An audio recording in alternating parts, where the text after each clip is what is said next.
त्यातलं जे पहिलं पद आहे ते प्रधान असते, त्याला काय बोलतात अव्ययीभाव समास.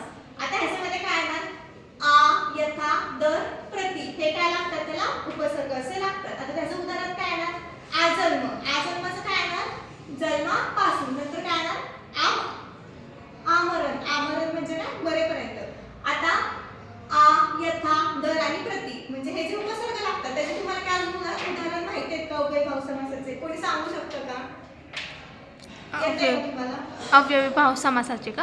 उदाहरण अव्ययीभाव समासाचे मग त्याच्यात म्हणजे ज्या समासातले दोन्ही पदे एकत्र असतात ते ना? नाही, म्हणजे जे पहिलं पद आहे ते प्रधान असते आणि त्याच्यामध्ये काय आहे आ, यथा, दर आणि प्रति हे उपसर्ग लागतात. त्याला काय बोलतात अव्ययीभाव समास म्हणतात. माहिती आहे एखादं उदाहरण येतंय का तुम्हाला? नाही. आता मग काय येणार आ वरनं काय येणार आ जन्म. यथा काय येणार यथापूर्वी. दर म्हणजे काय प्रतिदिन. त्यानंतर काय येणार तत्पुरुष समास. तत्पुरुष समास म्हणजे काय ज्या पदातील जे दुसरं पद आहे ते दुसरे पद प्रधान असते त्याला काय बोलतात तत्पुरुष समास. आता तत्पुरुष समास आहे, ह्या तत्पुरुष समासाचे आपण काय बघूया तिथे उपप्रकार बघूया. कोणते कोणते उपप्रकार आहेत? विभक्ती तत्पुरुष समास, नत्र तत्पुरुष समास, कर्मधारय समास, द्विगु समास, द्विगु समास आणि मध्यम पदलोपी समास. आता विभक्ती तत्पुरुष समास म्हणजे काय त्या सामासिक शब्दाचा विग्रह करताना विभक्तीचे सहाय्य घ्यावे लागते त्याला विभक्ती तत्पुरुष समास असे म्हणतात. आता त्याचे उदाहरण काय काय येते कृष्णाश्रित, तोंडपाठ आणि राजपुत्र. आता कृष्णाश्रितचं काय कशी केली कोणत्यांनी कृष्णाला आश्रित. नंतर काय तोंडपाठ. तोंडपाठ म्हणजे काय तोंडाने पाठ. राजपुत्र म्हणजे काय राजाचा पुत्र. त्यानंतर काय उपपद तत्पुरुष समास म्हणजे काय ज्या सामासिक शब्दाचे दुसरे पद प्रमुख असून ते धातुसहित असते त्या सामासिक शब्दाला उपपद तत्पुरुष समास असे म्हणतात. त्याच्यामध्ये काय दिलं उदाहरण पंकज. पंकज म्हणजे काय चिखलात जलवणारे. ग्रंथकार म्हणजे ग्रंथ करणारा. आता नत्र तत्पुरुष समास म्हणजे काय त्या सामासिक शब्दातील पहिले पद अ, अन्न, ना, नि, गर ह्यासारखे निषेध दर्शवणारे असते त्याला काय बोलतात नत्र तत्पुरुष समास. त्याच्यामध्ये काय येणार अयोग्य म्हणजे योग्य नसणे, नापसंत म्हणजे पसंत नसणे, अहिंसा म्हणजे काय येणार हिंसा न करणे. तसंच काय येणार कर्मधारय समास म्हणजे काय त्या सामासिक शब्दाचे दोन्ही पदे प्रथम विभक्तीमध्ये असतात त्यास कर्मधारय समास असे म्हणतात. आता ह्याचे काय काय उदाहरण येणार रक्तचंदन म्हणजे रक्तासारखे चंदन, पितांबर म्हणजे पिवळं असे वस्त्र, महादेव म्हणजे महान असा देव.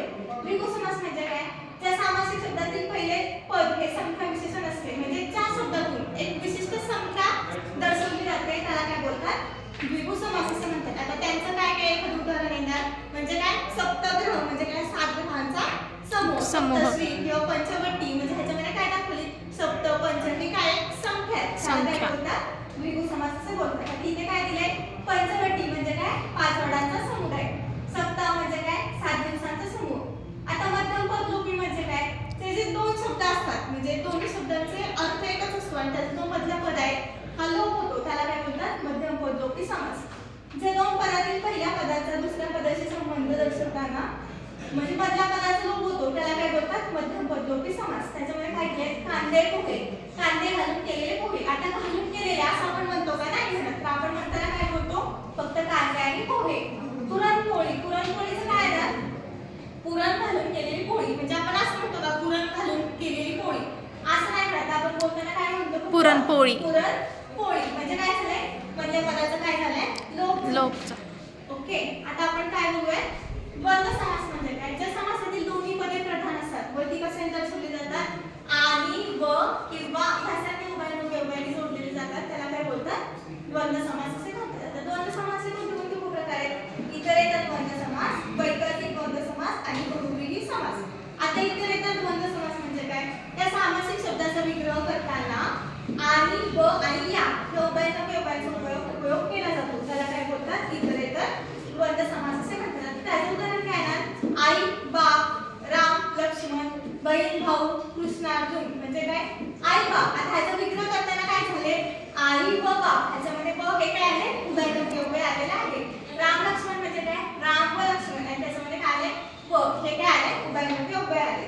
बहीण भाऊ त्याच्यामध्ये काय आले बहीण व भाऊ व काय आले हे उभयनिष्ठ ह्याच्यामध्ये आलेले आहे. त्यानंतर कृष्ण अर्जुन, कृष्ण आणि अर्जुन ह्याच्यामध्ये व हे पण काय आलेले उभयनिष्ठ आलेले आहे.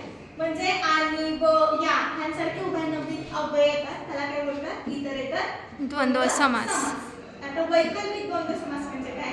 ज्या सामासिक शब्दाचा विग्रह करताना आ, यथा किंवा वा यांसारखे विकल्पबोधक उभयनव्य उभयाचा उपयोग करतात, त्याला वैकल्पिक द्वंद्व समास असे म्हणतात. ह्याचं उदाहरण काय काय घेणार आपण?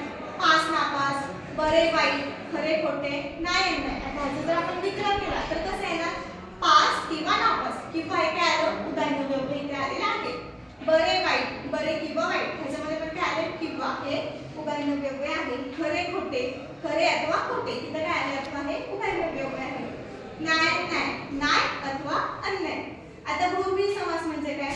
ज्या सामासिक शब्दाचा विग्रह केला असता दोन्हीपैकी एकही पदाचा बोध नव्हता, तिसऱ्याच पदाचा अर्थबोध होतो, त्याला बहुव्रीही समास असे म्हणतात. म्हणजे त्याच्यामध्ये कोणते कोणते येणार उदाहरण?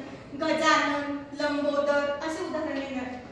किंवा लक्ष्मीकांत, निळकंठ म्हणजे निळकंठाचा विग्रह कसा होणार? आता निळा आहे कंठ ज्याचा तो विष्णू. त्यानंतर काय ना लंबोदर त्याचा विग्रह कसा होणार? लंबा आहे उदर ज्याचा तो. गजाननचं काय येणार? गजाचा आहे आनंद ज्याचा असा तो गणेश. त्यानंतर बहुव्रीही समास म्हणजे काय?